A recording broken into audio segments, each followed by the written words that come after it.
Hey gang, AV here. Welcome to my review of the McFarlane Toys DC Comics Page Punchers Black Adam figure. Here he is in the packaging.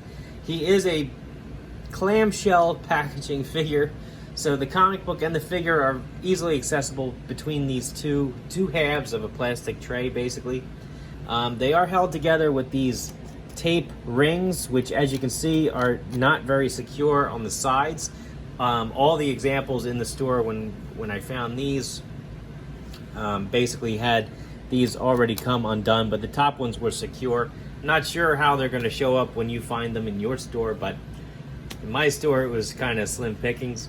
I've already removed the comic book, which is Black Adam Endless Winter Special #1. I actually have not read that issue yet, so please in the comments tell me what significance there is to this issue. I know the Flash and the Batman issues were both keys, so I'm not sure if this one's a key as well. So let me know in the comments section. But anyway, you can tell that this is a reprint because there's no barcode on the front. Even direct editions nowadays have a barcode, so nothing down there, so you can tell this is a reprint at a glance. But as I've mentioned in previous videos, I like to collect action figure comic book reprints. Specifically the comic books that come with action figures. I just find that they tend to be a little bit on the rarer side and pretty cool. Just a little niche for my collection. So I picked these up mostly for the comic books, but the figures themselves are pretty cool as well. They're just not on a typical scale that I would normally collect. So packaging wise, it says English comic book up there. I'm sure that would vary depending on what country you're in. Page punchers down there at the bottom, says Black Adam. The figure's obviously there in the bubble. Some legal stuff, DC Comics, flipping it over. Get some more legal stuff in a couple different languages, the barcode so you can purchase it, and that's about it.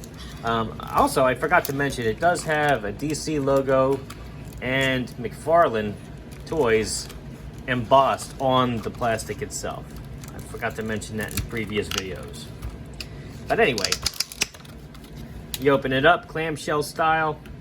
You can see the cardboard here is actually taped on, so it's no big deal to get that out of the way. The comic book usually sits in between these two sections.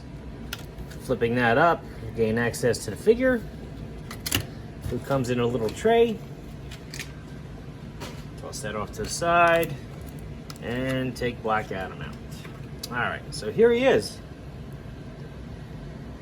Nice comic book representation of the character. Looks pretty cool. Nice sculpt on the black cape as well. Very nice. So, as you can see though, he is on the smaller side, and we'll go into size comparisons in a minute, but I think he's pretty close to a mask figure size. I think he'd go well at that particular line, but 1/18 he is definitely not. He's smaller than that. But anyway, his head is on a swivel, so you can go all the way around. His arms are on ball joints, so you can put his arms out as well as up, which is nice. He's got two fists, both closed, so he can't hold any items. You can't really do a full 360 with his arms without putting him out because of the shape of the cape. The cape is attached, pegged in at his back. So even though it's malleable enough to move it a little, but you're still not going to get like a true flyaway pose or whatever. You're not going to recreate the cover, that's for sure.